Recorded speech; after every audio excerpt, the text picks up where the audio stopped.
Welcome to Blizzard Fire. We hope this video helps fire up your solution.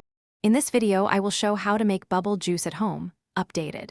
First, gather dish soap, glycerin or corn syrup, and distilled water before mixing. Start with small test batches and note ratios so you can repeat favorites. I'll walk you through 3 reliable recipes, explain why each ingredient matters, and share simple tips to make giant or long-lasting bubbles safely and affordably at home. Here's a straightforward starting recipe to get reliable results without fuss. Mix 6 parts distilled water with 1 part dish soap and 1 part glycerin, stirring slowly to avoid suds.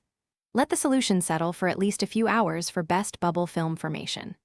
I'll suggest simple swaps and explain how small ratio changes affect bubble size, strength, and longevity so you can customize your batches easily. If you're enjoying this guide, please subscribe and like to support more easy DIY tutorials. Quick recommendation: upgrade your clean game with the Shark AI Ultra Robot Vacuum. Voice control makes cleanup effortless while you experiment with bubble juice. It's a handy helper when spills happen, and it frees you to focus on fun. Check the description for the link and other deals, then now let's get back to the video. For enthusiasts who want better performance, try corn syrup as an affordable glycerin alternative and tweak pH with a tiny pinch of baking powder.